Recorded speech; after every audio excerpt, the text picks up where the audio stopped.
வணக்கம். இந்த நியூஸ் 18 தமிழ்நாடு செய்திகளை தொகுத்து வழங்குவதற்காக நான் பாலவேல் சக்கரவர்த்தி. செய்திகளை விரிவாக பார்ப்பதற்கு முன்னர் முதலில் தலைப்புச் செய்திகளை பார்க்கலாம். சபரிமலையில் தங்க அங்கி அணிவித்து சிறப்பு தீபாராதனையுடன் மண்டல பூஜை, பல்லாயிரக்கணக்கான பக்தர்கள் தரிசனம்.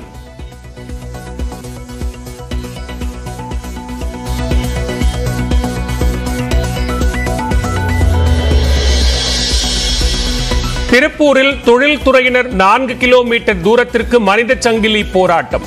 பீக் ஹவர் கட்டணத்தை குறைக்க தொழில்துறையினர் கோரிக்கை.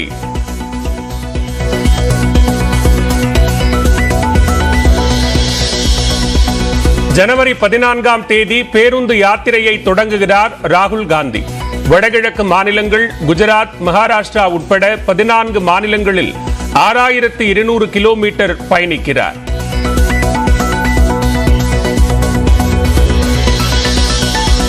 சென்னை எண்ணூரில் திரவ அமோனியா வாயு கசிவால் 36 பேர் மயக்கம்.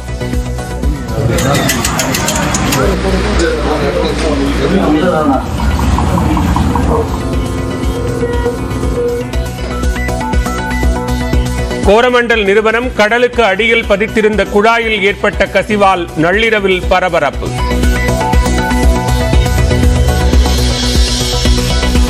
எண்ணூரில் ஏற்பட்ட அமோனியா கசிவால் சுமார் 1 கிலோமீட்டருக்கு செத்து மிதக்கும் நண்டு, இறால் உள்ளிட்ட கடல்வாழ் உயிரினங்கள்.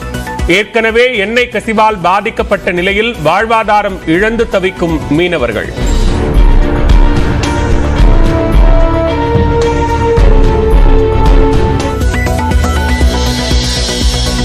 எண்ணூரில் ஏற்பட்ட வாயு கசிவால் கடல் நீரில் 10 மடங்கும் காற்றில் 5 மடங்கும் அதிகரித்த அமோனியா. ஆய்வுக்காக எடுக்கப்பட்ட மாதிரியை பரிசோதனை செய்து வெளியான தகவல்.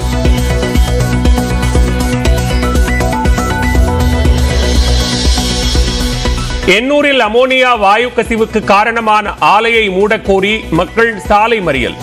500க்கும் மேற்பட்டோர் திரண்டு கடும் எதிர்ப்பு.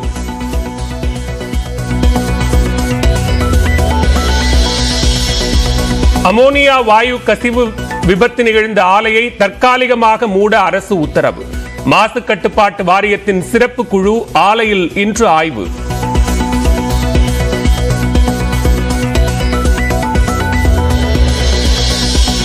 விருத்தாச்சலம் அருகே கூழாங்கற்களை கடத்தியவர்களை மடக்கி பிடிக்க முயற்சி. கடத்தல்காரர்களால் தாக்கப்பட்ட கனிம வளத்துறை அதிகாரிகள் உட்பட 4 பேர் மருத்துவமனையில் அனுமதி.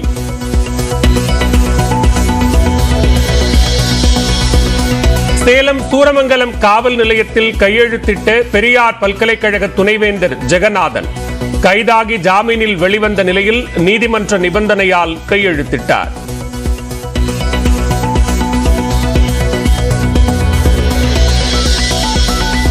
குற்றாலம் அருவிகளில் கட்டுக்கடங்காத ஐயப்ப பக்தர்களின் கூட்டம். ஆர்ப்பரித்து கொட்டும் தண்ணீரில் ஆனந்த குளியல் போட்ட சுற்றுலா பயணிகள்.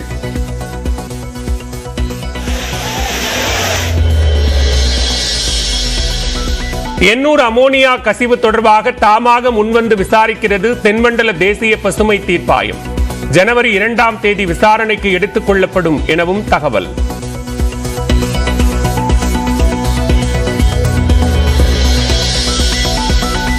ISPL T10 கிரிக்கெட் தொடரில் தமிழ்நாடு அணியை வாங்கியுள்ளார் நடிகர் சூர்யா. கிரிக்கெட்டில் புதிய பாரம்பரியத்தை உருவாக்குவோம் என எக்ஸ் தளத்தில் பதிவு.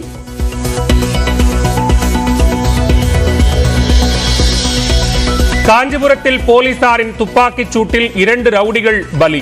நேற்று நடந்த கொலை வழக்கில் கைது செய்ய சென்றபோது போலீசாரை தாக்கியதால் துப்பாக்கிச் சூடு.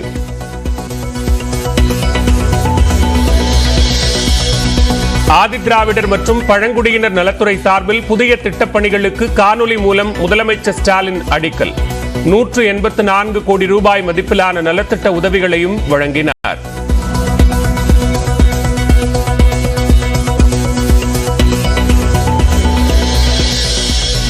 குற்றாலநாதர் ஆலய ஆருத்ரா தரிசன விழாவில் திரளான பக்தர்கள் பங்கேற்பு.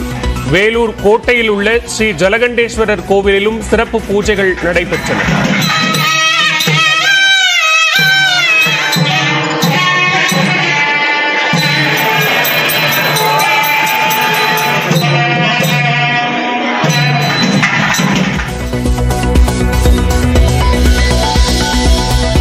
விசிக தலைவர் விஜயகாந்த் மீண்டும் மருத்துவமனையில் அனுமதி. வழக்கமான பரிசோதனைகளுக்கு பிறகு நாளை வீடு திரும்புவார் என அறிக்கை.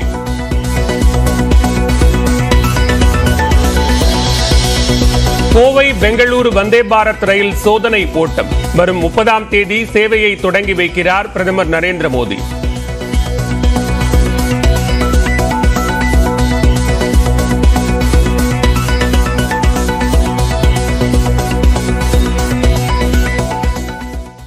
காஞ்சிபுரத்தில் ரவுடி கொலை வழக்கில் தேடப்பட்டு வந்த 2 ரவுடிகள் போலீசார் என்கவுண்டரில் கொல்லப்பட்டனர்.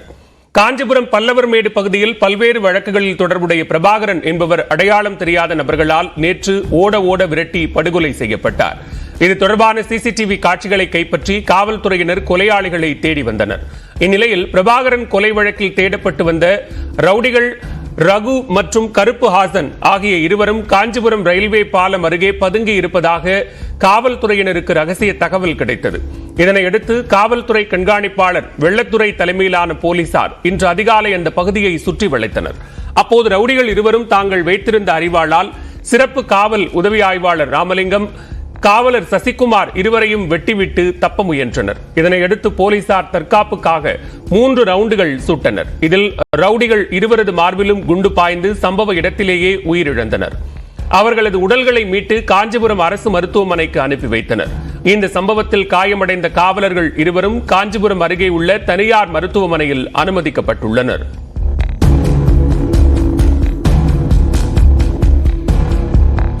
எண்ணூரில் கோரமண்டல் ஆலை கடலில் அமைத்துள்ள குழாயிலிருந்து அமோனியா கசிந்ததை மாசு கட்டுப்பாட்டு வாரியம் உறுதி செய்திருக்கிறது. இதனைத் தொடர்ந்து இந்த ஆலையை நிரந்தரமாக மூட வேண்டும் என்று வலியுறுத்தி இப்பகுதி மக்கள் ஆலையின் 2 நுழைவு வாயில்களிலும் அமர்ந்து போராட்டத்தில் ஈடுபட்டு வருகிறார்கள். இத்தொடர்பான கூடுதல் விவரங்களோடு களத்திலிருந்து இணைகிறார் சிறப்பு செய்தியாளர் அபினேஷ். தற்போது மக்களினுடைய கோரிக்கை என்பது அந்த ஆலையை நிரந்தரமாக மூடணும் அப்படிங்கிறது தான். இது தற்காலிகமாக மூடப்படும் அப்படின்னு அமைச்சர் சொல்லியிருக்கிறார். பாதிக்கப்பட்ட மக்களினுடைய நிலை தற்போது என்ன, மக்கள் வைக்கக்கூடிய கோரிக்கைகள் என்ன, விரிவா பதிவு செய்யலாம்.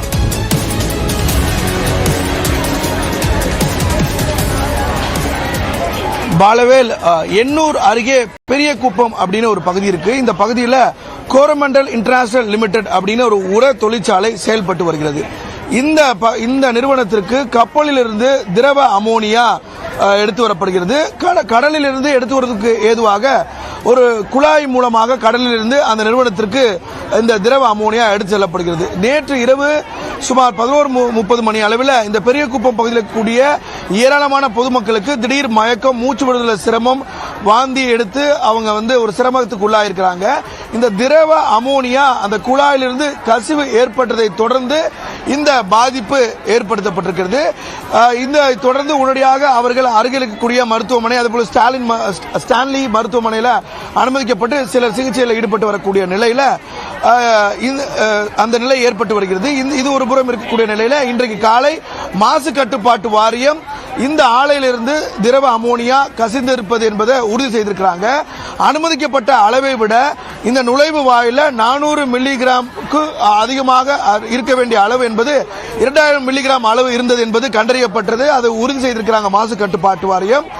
இது ஒரு புறம் இருக்கக்கூடிய நிலையில் இந்த 2 நுழைவு வாயிலும் பொதுமக்கள் இந்த ஆலையை நிரந்தரமாக மூடக்கோரி, மூட வலியுறுத்தி போராட்டத்தில் ஈடுபட்டு வராங்க. காலை 6 மணியிலிருந்து இந்த போராட்டத்தில் ஈடுபட்டு வராங்க. குறிப்பாக தொடர்ந்து அவ்வப்போது இது போன்ற பிரச்சனையை நாங்கள் எதிர்கொள்வதாகவும், இந்த பகுதியில் குழந்தைகளை வைத்துக்கொண்டு, முதியோர்களை வைத்துக்கொண்டு இங்கு இருக்க முடியல, குறிப்பாக எங்களால் சரிவர படிக்க முடியல, இந்த நிறுவனம் எப்போது இந்த திரவ அமோனியா வெளியே வரும், அதனால எந்த மாதிரி பிரச்சனை வரும், உடல் உபாதைகள் தொடர்ந்து வருது, மருத்துவ சிகிச்சை வருது அப்படிங்கிற ஒரு தொடர்ந்து இந்த குற்றச்சாட்டை முன்வைத்து இந்த ஆலையை நிரந்தரமாக மூட வலியுறுத்தி போராட்டத்தில் ஈடுபட்டு வராங்க.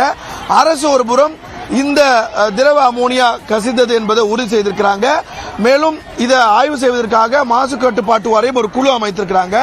தற்காலிகமாக இந்த ஆலையினுடைய செயல்பாட்டை மூடி இருக்கிறாங்க. இது அரசு எடுக்கக்கூடிய ஒரு நடவடிக்கை. ஆனால்